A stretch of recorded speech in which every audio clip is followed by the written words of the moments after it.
दोस्तों स्वागत है आपका एक नए क्लास में। आज से हम लोग बात करने वाले हैं 6th सेमेस्टर की फिजिक्स के बारे में। सभी को पता है सर जी, दो पेपर आपके होने वाले हैं। पहला पेपर आपका है solid state and nuclear physics. तो जो सेकंड पार्ट है अपना न्यूक्लियर फिजिक्स मेरे भाई, उसे आज से हम लोग स्टार्ट करने वाले हैं। जितनी भी चीजें हैं 1 to 1 डिटेल में हम लोग समझेंगे, डिस्क्रिप्टिव भी आपको बताएंगे, ऑब्जेक्टिव भी बताएंगे।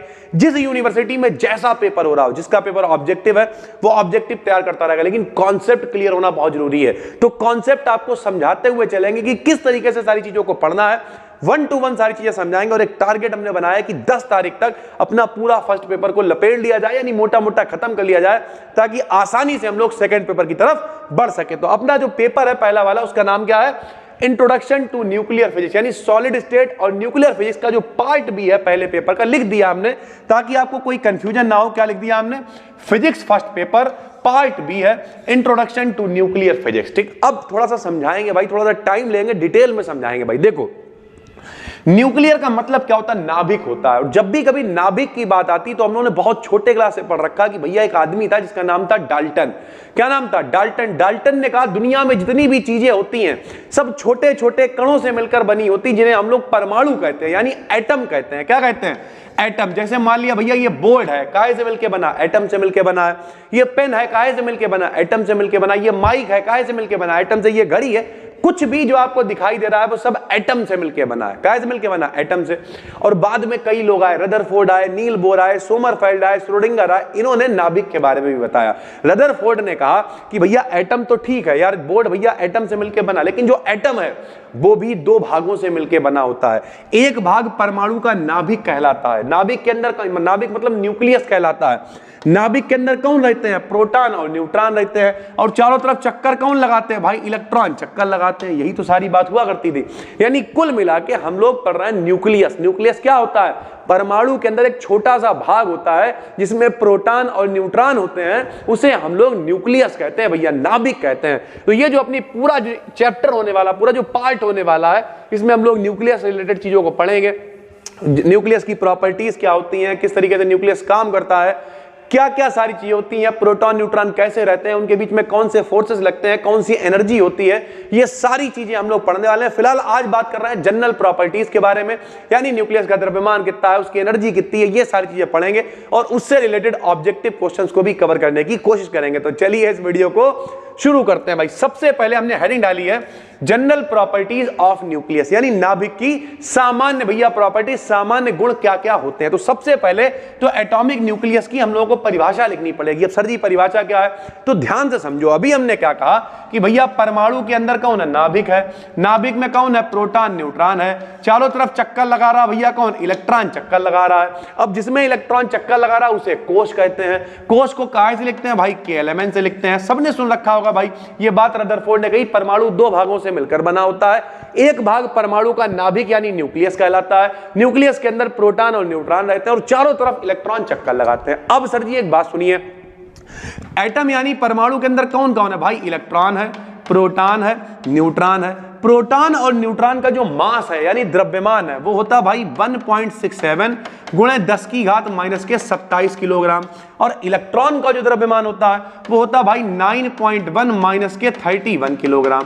अब अगर इन्हें आप ध्यान से देखोगे तो याद तो पहले कैसे करोगे? बन से याद कर लो। 9.1 -31, 9.1 -31, शायरी मिल रही है। 1.67 -27, 1.67 -27, तो यहां पे बन है, यहां पे 7 है सर जी। ठीक, तो सबसे पहले तो आप ये समझ लीजिए कि इलेक्ट्रॉन के द्रव्यमान में चल रही है पावर 10 की घात -31 और इसमें चल रही है -27। ये -4 का मतलब 10 की घात -4 का फर्क है, मतलब 4 जीरो का फर्क, मतलब 10,000 का फर्क है। एक तरफ कह दें 1 किलो उठा के ले जाओ, 1 किलो टमाटर उठा ले जाओ, और एक तरफ कह दें 10,000 किलो टमाटर उठा पाओगे? अरे हम लोग मिलके भी नहीं हिला पाएंगे भाई। इसका मतलब ये वाला जो द्रव्यमान है माइनस वाला छोटा होता है भैया, याद रखना। तो यहां पे जो -31 है ये बहुत छोटा है। कितना छोटा है? इन लोगों से 10,000 गुना छोटा है। इस चक्कर में अगर हम ये कह दें कि अंदर प्रोटॉन न्यूट्रॉन है, बाहर इलेक्ट्रॉन चक्कर लगा रहे हो, कहते हैं एटम का द्रव्यमान बताओ, तो यार ये 10,000 गुना छोटा इलेक्ट्रॉन का द्रव्यमान है, तो इलेक्ट्रॉन के द्रव्यमान को हम कह देते हैं है ही नहीं, ना के बराबर है।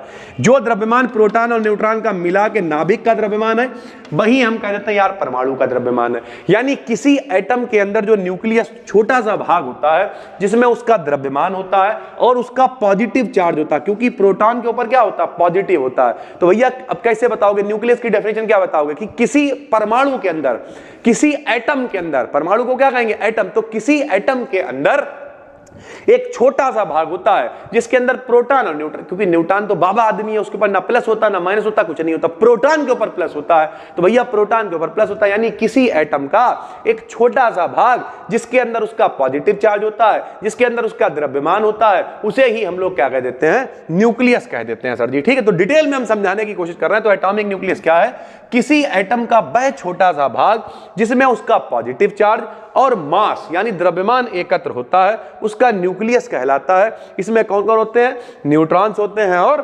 प्रोटॉन्स इकट्ठे होते हैं। ठीक भाई, तो इस तरीके से हम लोगों ने समझा न्यूक्लियस क्या होता है। तो न्यूक्लियस क्या होता है बताओ, परमाणु है, परमाणु के अंदर छोटा सा भाग है जिसे हम लोग नाभिक या न्यूक्लियस कहते हैं, उसके अंदर प्रोटॉन और न्यूट्रॉन है, प्रोटॉन के ऊपर प्लस है मतलब पॉजिटिव चार्ज है, और साथ में हम लोग कह देंगे द्रव्यमान, क्योंकि इलेक्ट्रॉन का द्रव्यमान बहुत ज्यादा कम होता है, इलेक्ट्रॉन का मास बहुत ज्यादा कम होता है। तो क्यों ना हम लोग सबसे पहले बात कर लें मास ऑफ न्यूक्लियस के बारे में। तो हमने पहली हेडिंग डाली मास ऑफ न्यूक्लियस, या फिर इसी को न्यूक्लियर मास कहते हैं। तो मास ऑफ न्यूक्लियस कैसे बनेगा भाई, सबसे पहले प्रोटॉन और न्यूट्रॉन अलग अलग थे, जब वो दोनों मिलेंगे तो मिलके क्या बनाएंगे, मिलके बनाएंगे न्यूक्लियर मास। ध्यान से समझना क्या लिखा, किसी एटम में प्रोटॉन्स और न्यूट्रॉन्स के मासेस का सम इसके न्यूक्लियस के मास के बराबर होता है। न्यूट्रॉन्स और प्रोटॉन्स के मासेस नियरली इक्वल होते हैं। अभी हमने आपको बताया, एक मान लीजिए प्रोटॉन है, प्रोटॉन का द्रव्यमान होता है 1.67 माइनस के 27, और न्यूट्रॉन का लगभग होता है 1.65 गुणे 10 की घात माइनस के 27। तो दोनों को अगर 1.67 में मान लोगे कोई दिक्कत नहीं है, दोनों के मासेस लगभग बराबर ही होते हैं। कितने होते हैं, लगभग 1 AMU के बराबर होते हैं। 1 AMU क्या होता है, एटॉमिक मास यूनिट, मतलब परमाणु द्रव्यमान मात्रक। परमाणु के द्रव्यमान को नापने के लिए जिसका प्रयोग करते हैं उसे परमाणु द्रव्यमान मात्रक कहते हैं। 1 AMU का मान होता है 1.67 गुणे 10 की घात माइनस के 27 सर जी। ठीक, तो इस तरीके से चीजें चलती हैं। तो अगर आपसे कोई पूछे मास ऑफ न्यूक्लियस कितना होता है, तो मास ऑफ न्यूक्लियस कितना होता है भैया, उसमें प्रोटॉन है न्यूट्रॉन है, दोनों के मासेस को आप जोड़ लीजिए, प्रोटॉन प्लस न्यूट्रॉन बराबर क्या हो जाएगा, न्यूक्लियस का द्रव्यमान हो जाएगा भाई। ठीक, और वो प्रोटॉन और न्यूट्रॉन का द्रव्यमान लगभग कितना होता है, 1 AMU के बराबर होता है। AMU मतलब एटॉमिक मास यूनिट, परमाणु के द्रव्यमान को नापने के लिए जिसका प्रयोग करते हैं उसे परमाणु द्रव्यमान मात्रक या फिर एटॉमिक मास यूनिट कहते हैं। 1 AMU का मान कितना होता है, 1.67 गुणे 10 की घात माइनस के 27 किलोग्राम होता है। दूसरी बात आ गई न्यूक्लियर चार्ज। तो अगर हम लोग चार्ज की बात करें तो न्यूट्रॉन तो बाबा आदमी है, उदासीन है, उसके ऊपर कुछ है नहीं। प्रोटॉन के ऊपर प्लस है, तो हमने क्या लिखा, न्यूक्लियस के अंदर न्यूट्रॉन्स और प्रोटॉन्स अवेलेबल होते हैं। न्यूट्रॉन्स पर कोई चार्ज नहीं होता, बाबा आदमी भैया उदासीन, जबकि प्रोटॉन एक चार्ज पार्टिकल होता है। इसका चार्ज कितना होता है, प्लस ई होता है। प्लस ई क्या होता है भैया, ई माने क्या होता है, ई माने होता है मूल आवेश, बेसिक चार्ज, और इसका मान कितना होता है बताओ, 1.6 गुणे 10 की घात माइनस के 19 कूलाम होता है। यानी प्रोटॉन के ऊपर कितना आवेश होगा, 1.6 गुणे 10 की घात माइनस के 19 कूलाम होता है। अतः न्यूक्लियर चार्ज सभी प्रोटॉन्स के चार्जेस का सम होता है। न्यूक्लियस के अंदर कौन है, प्रोटॉन है, न्यूट्रॉन है। न्यूट्रॉन के ऊपर कोई आवेश होता नहीं, कोई चार्ज होता नहीं है, बाबा है। तो भैया जो प्रोटॉन का, मान लिया किसी का नंबर, जैसे यहाँ देखो हाइड्रोजन का नंबर 1 है, तो इसमें 1 प्रोटॉन होएगा। जो डायलॉग है, जितना जिसका नंबर होगा उतने होंगे प्रोटॉन, उतने ही होंगे इलेक्ट्रॉन। मान लिया सोडियम का नंबर कितना, 11, कोई का इसमें प्रोटॉन बताओ, तो प्रोटॉन भी कितने होंगे, 11 होंगे। एक प्रोटॉन का आवेश कितना है, ई, तो 11 प्रोटॉन का आवेश कितना हो जाएगा, 11 ई हो जाएगा। किसी में 20 प्रोटॉन है तो 20 ई आवेश हो जाएगा, 25 प्रोटॉन है तो 25 ई हो जाएगा। जो परमाणु क्रमांक होता है उसे हम लोग जेड से लिखते हैं। जेड का मान 1 2 3 4 10 11 जो भी हो, तो आवेश कितना हो जाएगा टोटल, जेड ई चार्ज हो जाएगा भाई। ठीक, तो हमने लिखा यदि नंबर ऑफ प्रोटॉन जेड हो, अगर जेड प्रोटॉन हो तो जेड की ई से गुणा कर दो। अरे एक प्रोटॉन पे 1 ई, 2 पे 2 ई, 3 पे 3 ई, तो जेड पे जेड ई हो जाएगा। तो इस तरीके से जो नाभिक का चार्ज होगा वो सिर्फ प्रोटॉन पर डिपेंड करेगा, क्योंकि भाई न्यूट्रॉन्स के ऊपर कोई भी चार्ज नहीं होता है सर जी। ठीक, अगला है न्यूक्लियर साइज। साइज के बारे में बताने के लिए रदरफोर्ड ने एक प्रयोग किया था जिसे कहा गया था अल्फा कणों के प्रकीर्णन का प्रयोग, स्कैटरिंग ऑफ अल्फा पार्टिकल। सुना है छोटे क्लास में, अल्फा कण भैया एक सोने की पतली पन्नी ली, सुना तो लगी रहा होगा। एक सोने की पतली पन्नी ली, उस पे अल्फा कणों की पोलोनियम से निकलने वाले अल्फा कणों की बमबारी करवाई, कुछ इलेक्ट्रॉन से कुछ अल्फा कण सीधे चले गए। अल्फा कण जानते हो He माने होता है हीलियम, जब हीलियम के ऊपर 2 प्लस आ जाता है, यानी जब हीलियम अपने 2 इलेक्ट्रॉन दे देता है तब इसे अल्फा कण कहा जाता है। ठीक, तो इस तरीके से जो न्यूक्लियर साइज है उसे, अब देखो किसी न्यूक्लियर क्या है भैया, एक सरल भाषा में कहे तो गोला है, वृत्त है, इसे कैसे नापोगे, गोले को भाई त्रिज्या से नापोगे उसकी। तो रदरफोर्ड ने प्रॉपर प्रयोग करे और रदरफोर्ड ने प्रयोग करने के बाद त्रिज्या के टर्म में नाभिक को बताया और फार्मूला दिया कि आर का जो मान है वो एक समानुपाती होता है, यानी डायरेक्टली प्रोपोर्शनल होता है a की पावर 3 के। आर फॉर रेडियस होता है, ए फॉर एटॉमिक मास होता है, जिसका द्रव्यमान ज्यादा होगा, अरे ज्यादा आदमी होंगे तभी तो बड़ा एरिया होगा, त्रिज्या ज्यादा होगी भाई। उसके बाद यहां से जब इन्होंने समानुपाती यानी प्रोपोर्शनल का निशान हटाया तो एक नियतांक लगा दिया कांस्टेंट r0, तो r बराबर r0 a की पावर 1/3 हो गया। ये दिया था किसने फार्मूला, रदरफोर्ड ने दिया था। जो आपने स्कैटरिंग ऑफ हिंदी में कहे तो रदरफोर्ड के अल्फा कणों के प्रकीर्णन का प्रयोग देखा है। अल्फा कण जाते हैं, पन्नी पर टकराते हैं, माध्यम वैक्यूम रख दिया, निर्वात रख दिया, ताकि अल्फा कण वायु के कणों से टकराए नहीं, सीधी सीधी टक्कर दिखाई दे। ये सारी चीजें मेरे भाई हुई और चीजें आसानी से कर पाए हम लोग। ठीक है, स्कैटरिंग एक्सपेरिमेंट से ये देखिए लिखा, न्यूक्लियर साइज को इसकी रेडियस से प्राप्त करते हैं, यानी रेडियस से ही पता चलेगा यार भाई गोला है तो। जो अल्फा पार्टिकल्स स्कैटरिंग एक्सपेरिमेंट, भाई अल्फा पार्टिकल वाले एक्सपेरिमेंट से प्राप्त होती है।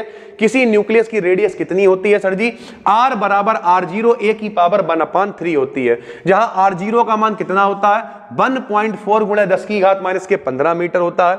Size of all nuclei vary from 10 to the power कितना भाई 10⁻⁻14 से मीटर से 10⁻⁻15 मीटर, यानी अगर आपसे ऑब्जेक्टिव वाले बच्चे हो, आपसे पूछता है कि नाभिक का साइज कितना होता है तो 10⁻⁻14 मीटर से 10⁻⁻15 मीटर होता है। और भाई एक छोटा मात्रक होता है एक फर्मी, क्या होता है एक फर्मी में होते हैं 10⁻⁻15 मीटर। तो अगर कहीं फर्मी में लिख के आ जाए तो कह देना न्यूक्लियर का साइज कितना होता है, नाभिक का साइज कितना होता है, एक फर्मी होता है सर जी, टिक कर देना एक फर्मी पे, बात खत्म हो गई। ठीक है सर जी, इस तरीके से चीजें चलती हैं। उसके बाद अगला पॉइंट अगर हम लोग देखें तो अगला पॉइंट हम लोग देखेंगे न्यूक्लियर डेंसिटी। डेंसिटी मतलब होता है चार्ज, डेंसिटी मतलब होता है घनत्व। ठीक, तो घनत्व कितना ज्यादा होगा भाई, जाहिर सी बात है नाभिक छोटा सा होता है, उसके अंदर प्रोटॉन न्यूट्रॉन अंधाधुंध होते हैं, और अंधाधुंध होते हैं तो इस चक्कर में क्या होता है बताओ, उसकी डेंसिटी बहुत ज्यादा होती है। डेंसिटी मतलब घनत्व। हम कहते हैं पानी और हम कहते हैं शहद, तो शहद का घनत्व ज्यादा है ना, क्योंकि गाढ़ा है भैया।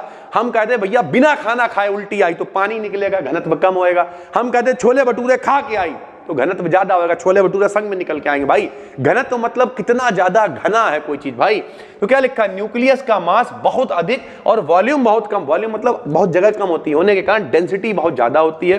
कितनी डेंसिटी होती है सर जी, 10⁻17 किलोग्राम पर मीटर क्यूब, यानी 1 मीटर क्यूब अगर हम लोग ले लें, 1 मीटर लंबाई, 1 मीटर चौड़ाई, 1 मीटर ऊंचाई, तो उसके अंदर कितना 10⁻17 किलोग्राम मेरे भाई पार्टिकल्स हमें मिल जाएंगे। तो इतनी ज्यादा न्यूक्लियर डेंसिटी होती है, यानी नाभिक का घनत्व बहुत ज्यादा होता है। जैसे अगर हम कहें इस समय जहां पे हम खड़े होकर पढ़ा रहे हैं ये एरिया लगभग इधर का 16 फीट है, ठीक है, लेकिन 16 फीट में हमने क्या कर रखा, मतलब हम यहीं सोते हैं, तुमने यहीं पे 3 सीटें डाल रखी हैं, यहीं रजाई रखी हुई है, यहीं कंबल रखे हुए हैं, यहीं लैपटॉप वगैरह रखे हैं, किताबें रखी हैं, पीडीएफ रिसर्च सब यहीं रखा हुआ, तो बड़ा खिच्चू मचा रखा। इस समय घनत्व बहुत ज्यादा है, बस हमने इतना एरिया खाली कर लिया कि भैया यहाँ से यहाँ टहल के आराम से जितना है, उसके बाद पता सीटें फिर यहीं डाल लेते हैं, फिर यहीं लेट जाते हैं। यही तरीका होता है ना घनत्व का, मतलब कितना डेंस है, कितना घना है, डेंसिटी कितनी ज्यादा है। तो नाभिक छोटा सा होता है तो उसकी डेंसिटी बहुत ज्यादा होती है सर जी। ठीक, उसके बाद अगला हम लोग देखेंगे न्यूक्लियर स्पिन। सभी को पता है, हम लोगों ने छोटे क्लास में पढ़ रखा क्वांटम नंबर्स। क्वांटम नंबर्स क्या बताती थी कि जो इलेक्ट्रॉन है वो कैसे स्पिन कर रहा है, लेकिन यहाँ इलेक्ट्रॉन की बात नहीं करेंगे, हम लोग पढ़ रहे हैं न्यूक्लियर फिजिक्स।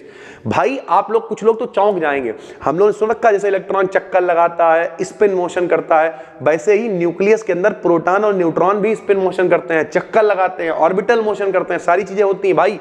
यही लिखा हुआ न्यूक्लियस के अंदर न्यूट्रॉन्स और प्रोटॉन्स कॉन्टिन्यूअस मोशन में होते हैं। कुछ लोग कहेंगे सर जी आप तो बताते थे 9th क्लास से चक्कर लगाते हैं इलेक्ट्रॉन, अंदर रहते हैं प्रोटॉन और न्यूट्रॉन। अरे भाई ठीक है यार, तब तुम छोटे क्लास में थे, अब थोड़े बड़े क्लास में आगे। पहले हम लोग परमाणु के बारे में पढ़ा करते थे कोर्स में, एटम के बारे में पढ़ते थे, अब एटम के बारे में थोड़ी पढ़ रहे हैं, अब हम लोग न्यूक्लियस के बारे में पढ़ रहे हैं, तो उसके अंदर तो भाई घुसना ही पड़ेगा, सीधी सी बात है। तो न्यूक्लियस के अंदर प्रोटॉन न्यूट्रॉन क्या करते हैं, लगातार मोशन करते रहते हैं। इन ऑर्बिट्स में ये ऑर्बिटल स्पिन मोशन दोनों करते हैं। ऑर्बिटल मोशन क्या होता है सभी को पता ही होगा, ऑर्बिटल मतलब चारों तरफ घूम रहा है, ठीक है, और स्पिन का मतलब अपनी जगह पे घूम रहा है। जैसे शक्तिमान कौन सा मोशन करता था, स्पिन मोशन करता था, ऐसे करके गए स्पिन मोशन। कभी कभी तुमने देखा होगा पृथ्वी के बाहर निकल जाता था, पृथ्वी के चारों तरफ घूमने लगता, तो ऑर्बिटल मोशन। किसी के चारों तरफ घूमना, कक्षा में घूमना ऑर्बिटल मोशन होता है। जैसे अगर हम लोग बात करें सर्कस में मौत का कुआं होता है, वो स्पिन मोशन नहीं कर रहा, वहीं पे गाड़ी नहीं घुमा रहा, नीचे घुमाता होगा, चारों तरफ क्या कर रहा है, ऑर्बिटल मोशन। पृथ्वी सूर्य के चारों तरफ चक्कर लगा रही, ऑर्बिटल मोशन है, लेकिन पृथ्वी अपनी जगह पे भी घूम रही है, तो स्पिन मोशन है। स्पिन का मतलब अपनी जगह पे घूमना, सीधे घूमो उल्टे घूमो वो अलग बात है, और ऑर्बिटल का मतलब किसी के चारों तरफ घूमना या चक्कर लगाना भाई सरल भाषा में, ठीक। तो ये जैसे ही इलेक्ट्रॉन करता था वैसे ही प्रोटॉन भी चक्कर लगातार लगाते हैं, मोशन में रहते हैं। इससे क्या होता है, न्यूक्लियर स्पिन प्रोड्यूस होती है, ठीक। इसी से क्या प्रोड्यूस हो जाएगा, न्यूक्लियर मैग्नेटिक मोमेंट प्रोड्यूस हो जाएगा, क्योंकि जब वो ऑर्बिटल मोशन करेंगे तो ऑर्बिटल मैग्नेटिक मोमेंट प्रोड्यूस होगा, जब वो स्पिन मोशन करेंगे तो स्पिन मैग्नेटिक मोमेंट प्रोड्यूस होगा। टोटल कर देंगे तो वो टोटल मैग्नेटिक मोमेंट हो जाएगा भाई। तो न्यूक्लियस के भीतर दो प्रकार के मैग्नेटिक मोमेंट होते हैं। पहला क्या होता है, प्रोटॉन्स के ऑर्बिटल मोशन के कारण, दूसरा क्या होता है, प्रोटॉन्स के स्पिन मोशन के कारण।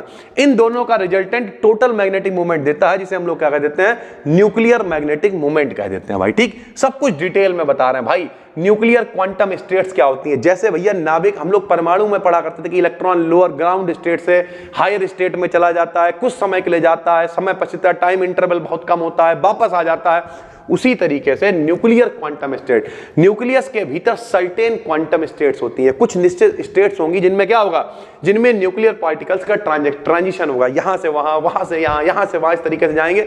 और जब ट्रांजिशन होगा तो गामा रेस जनरेट होंगी भाई, ठीक। गामा रेस क्या होती है, उदासीन रेस होती है, इनके ऊपर कोई चार्ज नहीं होता, पॉजिटिव नेगेटिव कुछ भी नहीं होता है सर जी। न्यूक्लियर फोर्सेस क्या होते हैं, तो फोर्सेस भाई भैया न्यूक्लियर फोर्सेस मतलब क्या, नाभिकीय बल, कोई बल तो है, कहते नहीं है, कोई तो है जो प्रोटॉन और न्यूट्रॉन को आपस में जोड़े रखता है। यूं ही नहीं मुझे तुमसे मोहब्बत है, कोई है बल जो हम दोनों के बीच लग रहा है। भाई से भैया प्रोटॉन न्यूट्रॉन जुड़े हुए हैं, तो कोई तो होगा ना, तो दोनों को बांधे हुए। तो न्यूक्लियस के भीतर न्यूक्लियॉन्स, अब ये न्यूक्लियॉन्स वर्ड कहां से आ गया भैया, प्रोटॉन और न्यूट्रॉन को मिला के न्यूक्लियॉन्स कहते हैं। क्या कहते हैं, न्यूक्लियॉन्स कहते हैं। तो न्यूक्लियॉन्स स्ट्रॉन्ग अट्रैक्टिव फोर्सेस से बंधे होते हैं, जिन्हें न्यूक्लियर फोर्स कहते हैं भैया। वो बल जो मूल कणों को बांधे रखते हैं, जो बेसिक पार्टिकल्स को बांधे रखते हैं, जो प्रोटॉन न्यूट्रॉन को बांधे रखते हैं, क्या कहलाते हैं, न्यूक्लियर फोर्स कहलाते हैं। इन फोर्सेस की सहायता से न्यूक्लियस को स्मॉलेस्ट पॉसिबल वॉल्यूम, वॉल्यूम बहुत कम है, छोटी सी छोटी जगह, कतई बांधे हुए हैं भैया, दूर नहीं जाने देंगे, जरा सी जगह में रहो, खिच्चू नहीं मचना चाहिए भाई, सीधी सी बात है, ठीक है। अगर इनके आपसे कोई कैरेक्टरिस्टिक पूछ ले, किसी का पेपर डिस्क्रिप्टिव हो रहा है इसलिए डिटेल में पढ़ा रहे हैं भाई, ठीक है। क्यों, जो बच्चे यहां तक देख रहे हो यहां पे उतनी ज्यादा ऑडियंस नहीं है, प्रॉपर हमने कोर्स बनाया हुआ है, अभी कुछ ऑफर भी चल रहा है 26 जनवरी से रिलेटेड, ठीक है। तो केवल 1000 रुपए में आपको दोनों पेपर पढ़ा रहे हैं, डिस्क्रिप्टिव भी साथ में देखिए, अभी ऑब्जेक्टिव भी कराएंगे। तो डिस्क्रिप्शन में लिंक पड़ा हुआ है, एप्लीकेशन को डाउनलोड कर लो फटाफट से, सारी चीजें, सारी डिटेल में पीडीएफ वगैरह सब कुछ मिल जाएगा। ये पीडीएफ आपको टेलीग्राम BD बीएससी पर भी मिल जाएगी। तो जिनका पेपर डिस्क्रिप्टिव है, डिस्क्रिप्टिव दे के आओ, जिनका ऑब्जेक्टिव है साथ में प्रैक्टिस कराते चलाएंगे, कॉन्सेप्ट क्लियर करना बहुत जरूरी है।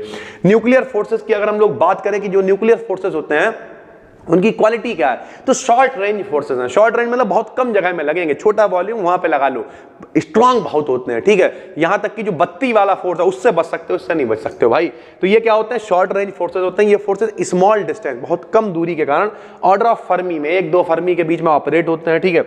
ये फोर्सेस नेचर के सभी फोर्सेस में स्ट्रॉन्गेस्ट मतलब इनसे मजबूत कुछ नहीं होता है। ये इलेक्ट्रिक फोर्स से भी 100 गुना ज्यादा, एक बत्ती से चिपके उससे 100 गुना बल इसमें लगेगा भाई, ठीक। मतलब चिपकोगे नहीं जरूरी नहीं हर बार चिपक के ही बल लगाया जाए, कभी झटका दे के भी बल लगा, लात मारो किसी के भैया, ठीक है। 100 स्ट्रॉन्गर और ग्रेविटेशनल फोर्सेस से 10 की घात, यानी जो गुरुत्वाकर्षण बल होता है उससे 10 की घात 38 गुना। स्पेलिंग नहीं मालूम होगी भाई, इतनी स्पेलिंग का मतलब इतनी गिनती नहीं आती होगी, इकाई, दाई, सैकड़ा, हजार, 10,000, किसे आती 10 की घात 38 तक, कमेंट करके बताना भाई, ठीक। ये चार्ज इंडिपेंडेंट होते हैं। चार्ज का मतलब ये नहीं कि जैसे बत्ती वाला जो इलेक्ट्रिक वाला फोर्स होता है प्लस माइनस के बीच, माइनस माइनस के बीच लगता है, यहां ऐसा कुछ नहीं। प्रोटॉन प्रोटॉन के बीच भी लग जाएगा, प्रोटॉन न्यूट्रॉन के बीच लग जाएगा, बांधे रहेगा मेरे भाई, ठीक है। तो इसका मतलब ये चार्ज इंडिपेंडेंट होते हैं, मतलब प्रोटॉन प्रोटॉन के बीच, न्यूट्रॉन न्यूट्रॉन के बीच, प्रोटॉन न्यूट्रॉन के बीच सेम होते हैं। जब न्यूक्लियॉन्स के बीच डिस्टेंस लेस देन 1 फर्मी हो जाती है, कहते नहीं मौसी घर पे आती बहुत बहुत अच्छा लगता है, मौसी की लड़की संग में आती और अच्छा लगता है, मौसी समोसे ले आती है और अच्छा लगता है, लेकिन मौसी 15 दिन रुक जाए तब भैया दिमाग खराब लगता है, अरे यार ज्यादा ना घुसो हमारे। मौसी ने कहीं कह दिया कि ऐसा है इन्हें जो है तुम्हें बीएससी करनी थी, बीएससी नहीं करवाओ, इन्हें बीए करवाओ। अब और मूड खराब होने लगता है। तो जब कोई हद से ज्यादा घुसता है तो दिमाग खराब होता है। उसी तरीके से कि भैया अगर 1 फर्मी तक जब बल लग रहा तो ठीक है, अब 1 फर्मी से भी ज्यादा करीब आ गया प्रोटॉन न्यूट्रॉन तो भैया फिर जो रिपल्सिव फोर्स जाता है, कहता किनारे हटो, फिर अट्रैक्शन नहीं होता, फिर रिपल्शन होता। ऐसा है मौसी अब घर जाओ अपने, हमें मेरे हाल पे छोड़ दो, ये वाली नौबत आ जाती सर जी, ठीक है। फिर बाइंडिंग एनर्जी आ जाएगी। बाइंडिंग एनर्जी, एक आदमी था जिसका नाम था लबाबजय। क्या नाम था? बोला करो भाई, पता है बड़े क्लास में 6 सेमेस्टर में बोला करो, अच्छा लगता है। लबाबजय ने कही जितनी एनर्जी जोड़ने में चाहिए उतनी तोड़ने में चाहिए। तो बाइंडिंग एनर्जी वो होती है जो आपस में पार्टिकल्स को बांधे रखेगी। तो वह एनर्जी जो न्यूक्लियस मतलब भाई प्रोटॉन न्यूट्रॉन को आपस में बांधे रखती है या न्यूक्लियस से अलग करने के लिए रिक्वायर्ड होती है। उन दोनों को अलग करने में जितनी चाहिए जोड़ने में चाहिए उतनी तोड़ने में चाहिए। तो कोई आप कह सकते हो दोनों बाइंडिंग एनर्जी अलग करने के लिए रिक्वायर्ड होती है, बाइंडिंग एनर्जी कहलाती है। इसे मास डिफेक्ट की सहायता से कैलकुलेट करते हैं। सर जी मास डिफेक्ट क्या होता है? मास डिफेक्ट होता है द्रव्यमान क्षति। ये क्या होता है? 5 रुपए के अलग आलू खरीदो, 5 रुपए के अलग आलू खरीदो, चटनी डलवाओ, ज्यादा आलू मिल जाएंगे। लेकिन एक संग में खरीदोगे तो आलू कम मिलेंगे। क्यों? क्योंकि जब दो चीजें इकट्ठी होती हैं, और मान लिया मेरे पास 1 करोड़ रुपया है, कोई लड़की है उसके पास 1 करोड़ रुपया है, लेकिन अगर हम लोग बारात कर लेंगे तो भाई 2 करोड़ रुपए नहीं होंगे, क्योंकि भैया बारात में खर्चा भी तो हो जाएगा 10-20 लाख रुपए। उसी तरीके से जब प्रोटॉन अलग होता है, न्यूट्रॉन अलग होता है, जब दोनों अलग अलग होते हैं तो द्रव्यमान ज्यादा होता है। दोनों मिलते हैं तो कुछ एनर्जी के रूप में द्रव्यमान खर्च हो जाता है। कौन आदमी था? आइंस्टीन था। आइंस्टीन ने क्या कही थी भाई? E बराबर क्या होता है? mc² होता है कि अगर E बढ़ेगा तो m बढ़ेगा। कोई मोटा आदमी है उसका द्रव्यमान बहुत ज्यादा है, एनर्जी ज्यादा है, उससे कहो दौड़ो, एनर्जी खर्च होगी, ऊर्जा खर्च होगी, द्रव्यमान कम होना शुरू हो जाएगा। एनर्जी कम होगी, द्रव्यमान कम होगा भाई।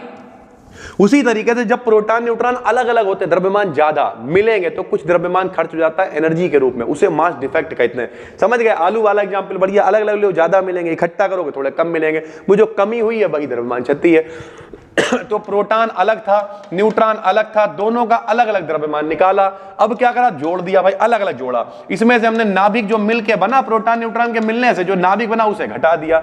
जाहिर सी बात जब ये अलग अलग होंगे तो कुछ ज्यादा होंगे, जब मिलके न्यूक्लियस बना लेंगे तो कुछ कम हो जाएंगे, और जब ये कम हो जाएगा, कितना कम हो जाएगा, वही मास डिफेक्ट है, वही द्रव्यमान क्षति है मेरे भाई, ठीक है। तो यही यहां पे हमने लिखा हुआ है, मास डिफेक्ट से नापते हैं। मास डिफेक्ट क्या होता है? मास डिफेक्ट न्यूक्लियंस के मास से, यानी प्रोटॉन और न्यूट्रॉन के मास का सम, और न्यूक्लियस यानी नाभिक का जो द्रव्यमान उसका डिफरेंस होता है कि अलग अलग नाप लो और मिलने के बाद नाप लो, कुछ फर्क आएगा, वही कहलाएगा मास डिफेक्ट। इसके लिए एक आदमी आया, आइंस्टीन ने क्या कहा? E बराबर mc²। तो बाइंडिंग एनर्जी क्या है? E बराबर mc²। डेल्टा m क्या है? द्रव्यमान क्षति है। द्रव्यमान क्षति क्या होगी बताओ? mp यानी प्रोटॉन का द्रव्यमान प्लस, ध्यान से समझना, यहां देखो पहले, एक होता है एटॉमिक वेट, परमाणु भार, ठीक। एटॉमिक वेट को A से लिखते हैं, परमाणु भार बराबर होता है प्रोटॉन प्लस न्यूट्रॉन। जैसे हम कहते हैं 7n14, तो इसमें 7 नंबर क्या है? 7 नंबर इसका नंबर है, यानी प्रोटॉन इसमें 7 है भाई, ठीक है। 14 नंबर इसका भार है, तो इसका एटॉमिक वेट कितना है? 14 है। न्यूट्रॉन निकालने हैं तो 14 में से 7 घटा दो तो कितने आ जाएंगे? न्यूट्रॉन 7 आ जाएंगे। यानी प्रोटॉन प्लस न्यूट्रॉन बराबर क्या होता है? A, एटॉमिक वेट, ठीक। तो 14 एटॉमिक वेट हो गया। तो इसका मतलब यह है कि अगर प्रोटॉन Z है और उसका भार कितना है? A है, तो भार में से प्रोटॉन घटा देंगे तो न्यूट्रॉन निकल आएंगे। न्यूट्रॉन बराबर क्या होता है? प्रोटॉन, ये देखो, प्रोटॉन प्लस न्यूट्रॉन बराबर भार। तो अगर न्यूट्रॉन निकाले तो इसे तो भेजेंगे, तो न्यूट्रॉन कितने आ जाएंगे? A माइनस Z आ जाएंगे न्यूट्रॉन भाई, ठीक। तो यही यहां पे हमने लिखा हुआ है कि बाइंडिंग एनर्जी क्या लिख रखी है हमने? mc² रख रखी है, डेल्टा mc²। डेल्टा m क्या है? मास डिफेक्ट है। मास डिफेक्ट को कैसे लिखोगे? प्रोटॉन का द्रव्यमान, ये देखो प्रोटॉन, Z क्यों लगा रहा है? अरे भाई किसी का नंबर अगर 10 है तो उसमें 10 प्रोटॉन होंगे तो 10 लेने पड़ेंगे ना, प्लस न्यूट्रॉन, न्यूट्रॉन कितने होंगे? A माइनस Z, न्यूट्रॉन का द्रव्यमान ये अलग अलग नाप लिया, देखो प्रोटॉन हो गए, ये न्यूट्रॉन हो गए, माइनस न्यूक्लियस का द्रव्यमान कितना मान लिया? कैपिटल M, ठीक है। ये मान लिया हमने कैपिटल N। ये देखो, ये न्यूक्लियस का द्रव्यमान c² चल रहा है, वो चलता रहेगा। तो द्रव्यमान क्षति कैसे निकालोगे? प्रोटॉन का द्रव्यमान प्लस न्यूट्रॉन का द्रव्यमान माइनस में जो नाभिक बन गया है तो हमने कैपिटल N से लिख दिया न्यूक्लियस को, ये द्रव्यमान क्षति हो, मास डिफेक्ट हो गया। ये c² क्या हो गई? c², c क्या है? c है velocity of light, 3 × 10⁸, 3 lakh kilometre प्रति सेकंड प्रकाश की चाल होती है भाई, ठीक। अब क्या करा हमने? देखो ZmP, ऐसे प्रोटॉन का द्रव्यमान ऐसे लिखा रहने दिया, इसे Zme इसमें जोड़ दिया, Zme इसमें हमने घटा दिया, कोई समस्या नहीं होनी चाहिए। J ऐसे लिखा हुआ, जैसे लिखा हुआ, Zme मतलब इलेक्ट्रॉन का द्रव्यमान अपने पास से जोड़ दिया, अपने पास से घटा दिया, कोई दिक्कत नहीं, प्लस से माइनस कट जाएगा, फिर वैसे आ जाएगा। लेकिन इससे फायदा क्या हुआ प्रोटॉन प्लस न्यूट्रॉन का द्रव्यमान बन जाएगा हाइड्रोजन। ठीक, देखना भैया, प्रोटॉन प्लस न्यूट्रॉन क्या बन जाएगा सॉरी, प्रोटॉन प्लस इलेक्ट्रॉन क्या बन जाएगा, क्योंकि हाइड्रोजन क्या होता है बताओ, यहां देखो हाइड्रोजन का नंबर कितना होता है, हाइड्रोजन का नंबर होता है 1, ये देखो 1H1, इसका नंबर कितना है देखो 1, तो इसमें प्रोटॉन कितना होएगा 1 होएगा, इसमें इलेक्ट्रॉन भी कितना होएगा 1, लेकिन इसमें न्यूट्रॉन 0 होएगा, क्योंकि 1 में से 1 घटाएंगे कितना आएगा 0। तो हाइड्रोजन में न्यूट्रॉन होता ही नहीं है, सिर्फ प्रोटॉन और इलेक्ट्रॉन होता है, तो प्रोटॉन प्लस इलेक्ट्रॉन का द्रव्यमान क्या बन जाएगा हाइड्रोजन, तो इसे MH बना दिया। A माइनस ZMN क्या हो गया, ऐसे ही आ गया। ठीक है, माइनस में क्या आ गया M आ गया, और Me प्लस Mn क्या बन गया, Me प्लस Mn बन गया भैया Z। क्यों, क्योंकि इलेक्ट्रॉन कितने हैं Z, तो जब Z इलेक्ट्रॉन तो इसका नंबर कितना होगा Z होएगा, तो यहाँ Z लिख दिया, X लिख दिया, और A क्या है A भैया उसका परमाणु भार मान ले रहा है कि जब दोनों जुड़ेंगे तो A आ जाएगा, तो इसे हमने ZXA मान लिया, बात खत्म हो गई।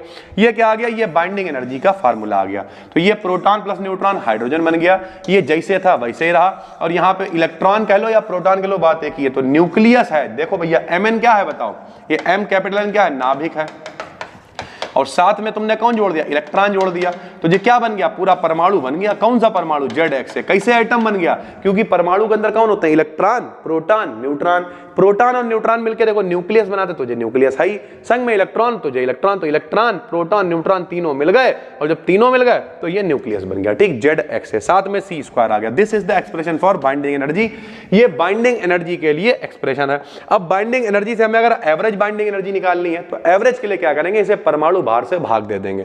तो एटॉमिक वेट यानी कैपिटल A से इसे भाग दे दिया, जो भी हमने मान निकाला है, और इसे हमने क्या कह दिया, एवरेज बाइंडिंग एनर्जी। ठीक है, तो इस तरीके से BE बाइंडिंग एनर्जी को हम लोग नापते हैं। कायम एक रिलेशन भी होता है दोनों के बीच में, कि बाइंडिंग एनर्जी जो है, ये देखो बाइंडिंग एनर्जी जो है वो डेल्टा M यानी द्रव्यमान क्षति के बराबर होगी, लेकिन 931 MeV से इसे गुणा करनी पड़ेगी, या फिर डेल्टा M AMU कह लो। अभी हमने बताया था आपको AMU में नापते हैं तो द्रव्यमान को, तो चाहे तो AMU कह लो, या फिर एक AMU में होते हैं 931 MeV, तो ये भी एक रिलेशन दोनों के बीच में होता है। या फिर बाइंडिंग एनर्जी हमने आपको ऊपर भी निकाल के दिखा दी। तो बाइंडिंग एनर्जी क्या होती है, जो दोनों को आपस में बांधे रखती है, उसे हम लोग बाइंडिंग एनर्जी कहते हैं भाई। ठीक, या फिर अलग करने में सहायक होती है।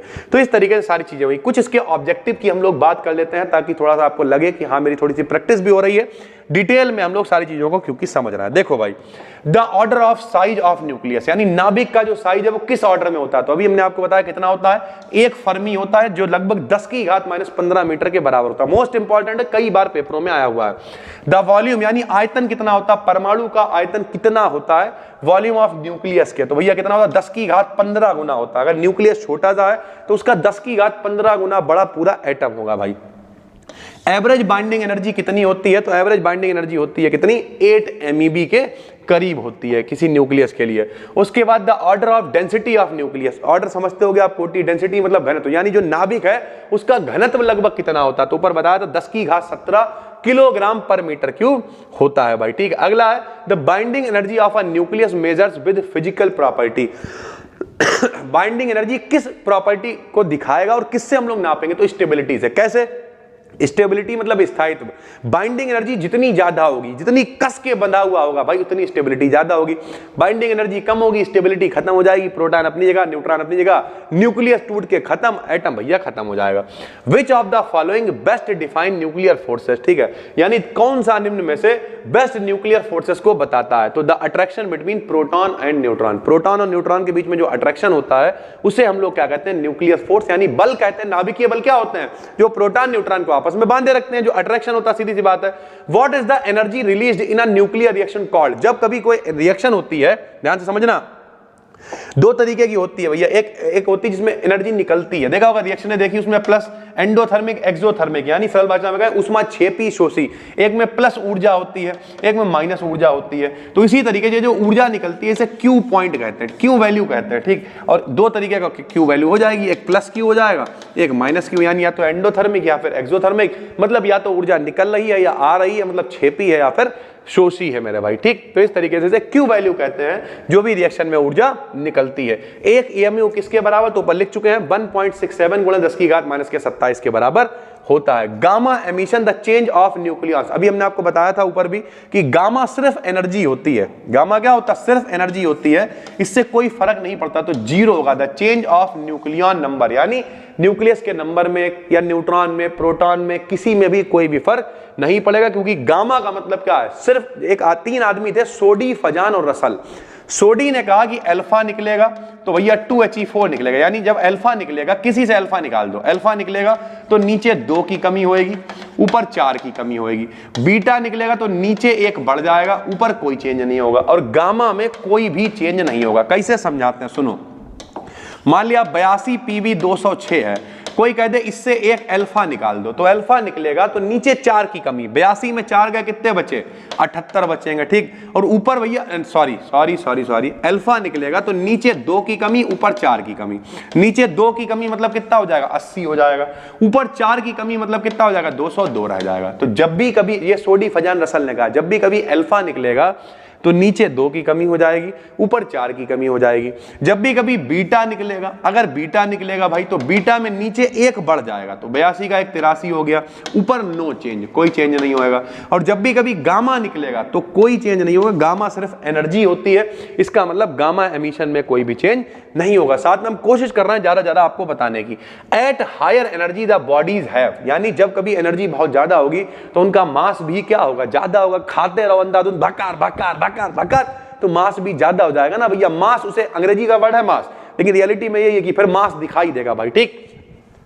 Time taken by a radioactive substance to decay half. अब देखो, किसी रेडियो एक्टिव, हम लोग घड़ी लाते थे बचपन में चमकने वाली, धीरे धीरे करके उसकी चमक खत्म हो जाती थी। क्यों? वो रेडियम होता था। रेडियम एक रेडियो एक्टिव पदार्थ है, धीरे धीरे डिके होता रहता, खत्म होता। जब उसकी आधी लाइफ खत्म हो जाती है, आधा टाइम कट जाता है, तो उसे हाफ लाइफ, अर्धायु कहते हैं। बुढ़े लोग कहते नहीं, आधी कट गई, आधी रह गई, जबकि बुड्ढों को नहीं, हमारे जैसों को कहना चाहिए। हमारी ये लगभग 28 के करीब है, तो हमारी आधी कटी गई। हम तो अपनी 50 साल मानते हैं, 35 पर रिटायरमेंट, 50 पे खेल खत्म, यही होता ना। लेकिन बुड्ढे अब 60 साल के, हमारी आधी कट गई।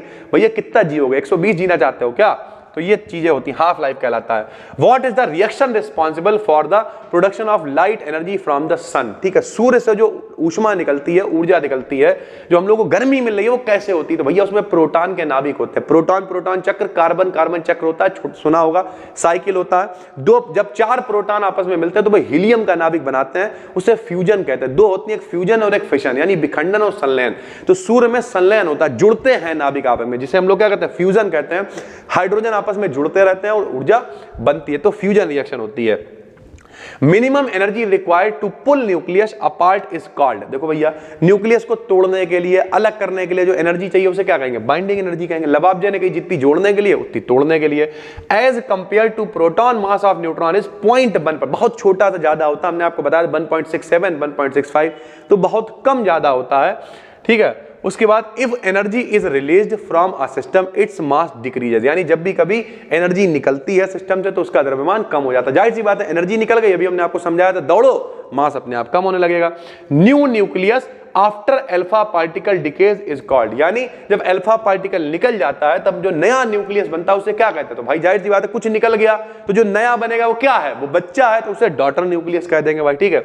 Number of protons in an atom determine, जब कभी भी किसी के अंदर, न्यूक्लियस के अंदर प्रोटॉन होते हैं, वो क्या दिखाते हैं? तो प्रोटॉन उसके नंबर को दिखाएंगे। जैसे हाइड्रोजन का नंबर 1 है, तो हाइड्रोजन की केमिकल प्रॉपर्टीज अलग हैं, तो केमिकल प्रॉपर्टी को दिखाएंगे, जितने प्रोटॉन होंगे जितने उसके अंदर नंबर होंगे भाई, ठीक है। Most of the space in an atom is, तो एटम के अंदर क्या होता है? छोटा सा न्यूक्लियस होता है, आपकी ज्यादातर जगह खाली होती है, जिनमें इलेक्ट्रॉन चक्का लगाते हैं, तो एम्प्टी मतलब खाली होता है। Beta radiations are simply, beta radiation क्या होते हैं? तो बीटा रेडिएशन भैया इलेक्ट्रॉन होते हैं। देखो भैया, बीटा रेडिएशन क्या होते हैं? इलेक्ट्रॉन। बीटा के ऊपर नेगेटिव लगा दो, इलेक्ट्रॉन बन जाएगा, बीटा के ऊपर पॉजिटिव लगा दो तो पॉजिट्रॉन बन जाएगा। तो बीटा क्या होते हैं? रेडिएशन, ज्यादातर नेगेटिव होते हैं, यानी इलेक्ट्रॉन्स होते हैं और पॉजिट्रॉन होते हैं। जो भी विकल्प होगा वो लगा देंगे भाई, ठीक। बीटा रेडिएशन 2 तरीके का। उसके बाद phenomena of radio activity was discovered, यानी सबसे पहले किन्ने खोज करी रेडियो एक्टिविटी के बारे में? रेडियो एक्टिविटी क्या होती है? प्रकृति में कुछ पदार्थ पाए जाते हैं। हेनरी बैकुरल एक आदमी थे, पत्थर उठा के ले आए, देखा फोटोग्राफिक प्लेट पड़ी थी, काली हो गई, तो इनने कहा प्रकृति में कुछ पदार्थ होते हैं जिनमें से कुछ किरणें निकलती दिखती नहीं है, उन्हें रेडियो एक्टिव किरणें कहते हैं, उन पदार्थों को रेडियो एक्टिव पदार्थ कहते हैं। इस क्रिया को रेडियो एक्टिविटी यानी रेडियो एक्टिविटी कह देते हैं। तो कब खोज हुई? 1896 में। किसने करी? हेनरी बैकुरल ने करी। रेडिएशंस, कौन कौन सी किरणें निकलती हैं रेडियो एक्टिव पदार्थ दांतों से तो अल्फा बीटा गामा किरणें निकलती हैं भाई, ठीक। अल्फा बीटा गामा बताया था, सोडी फजान रसल ने बताया था। Electrons move around nucleus in form of, ठीक है। तो जो इलेक्ट्रॉन नाभिक के चारों तरफ चक्कर लगाते हैं किस फॉर्म में होते हैं, तो क्लाउड की फॉर्म में होते हैं। हिंदी में पढ़ा होगा 11th क्लास में इलेक्ट्रॉन मेघ मॉडल। तो इलेक्ट्रॉनों का मेघ मॉडल कह लो, बादल कह लो, क्लाउड कह लो, सब एक ही बात होती है भाई, ठीक है। हैवी न्यूक्लियाई है मोर न्यूट्रॉन्स देन प्रोटॉन, यानी जितने बड़ा न्यूक्लियस होगा उसमें न्यूट्रॉन उतने ज्यादा होंगे, प्रोटॉन कम होंगे। जैसे अगर छोटे न्यूक्लियस की बात करें, यहां देखो छोटे न्यूक्लियस की बात करें, हम कहते हैं 7n14, ठीक। तो इसमें भैया प्रोटॉन कितने हैं बताओ, 7 हैं। न्यूट्रॉन कितने, इसमें से घटा दो 14 में गए 7, कितने बचेंगे 7। तो प्रोटॉन न्यूट्रॉन 7 ही हैं, लेकिन हम कहते हैं 82 pb 206। ये देखो भारी है तो चेक करो, प्रोटॉन कितने हैं 82 हैं, लेकिन न्यूट्रॉन कितने हैं घटा लेना भैया, देखो 100 कुछ आ रहा है। इसका मतलब क्या है, जितना हैवी जितना बड़ा न्यूक्लियस होगा उसमें न्यूट्रॉन उतने ज्यादा होंगे। तो उम्मीद करते हैं आपको समझ में आया होगा। ये पहला क्लास है, काफी लेट हो गया। ये पीडीएफ मेरे पास पड़ी हुई है, पता कब की, कम से कम 1 हफ्ता होने जा रहा होगा, लेकिन आज हमें टाइम मिल पाया, हमने कहा पहले बना ही लेते हैं। तो उम्मीद करते हैं, थोड़ा सा हमारे घर में फंक्शन वगैरह भी था तो उसमें भी हम लगे हुए थे। जो लोग हमें इंस्टाग्राम पे फॉलो करते हैं, बीडी गार्डन को, वो देखते रहते होंगे, सारी चीजें हम डालते रहते हैं। तो नए हो तो इस चैनल को भी सब्सक्राइब कर लो। काफी दिनों बाद, इस पर लगभग 1 महीने बाद वीडियो पड़ी होगी, लेकिन रियलिटी है यहाँ पे जो इंपॉर्टेंट वीडियोस होंगी सारी हम आपके लिए लेके आते रहेंगे। बाकी सब कुछ हम फ्री पढ़ा रहे हैं, फर्स्ट सेकंड थर्ड फोर्थ सब कुछ, और इसकी भी ऑब्जेक्टिव सीरीज तो आपके लिए लेके आ ही रहे हैं। लेकिन 6 सेमेस्टर की ऑडियंस उतनी ज्यादा नहीं है, तो हमने एक प्रॉपर कोर्स बनाया हुआ है एप्लीकेशन पे, चाहो तो आप उसे डाउनलोड कर सकते हो, डिस्क्रिप्शन में लिंक मिल जाएगा। अभी सिर्फ 1000 रुपए का आपको कोर्स मिल रहा है वो। उसमें क्या है भाई, दोनों पेपर पढ़ाएंगे with descriptive with objective detail में। फिजिक्स के भी हैं, केमिस्ट्री के भी हैं, और दोनों अभी हमने जल्दी ही लॉन्च किए, तो फटाफट से शुरू कर रहे हैं। और 10 तारीख तक हमने टारगेट बनाया कि जितना ज्यादा कंटेंट आपको दे पाए उतना देने की कोशिश है। बस दोस्तों, नए हो तो चैनल को सब्सक्राइब कर लेना। फिर मिलते हैं, तब तक के लिए धन्यवाद। और कैसी लगी ये वीडियो कमेंट करके जरूर बताना। थैंक यू भाई।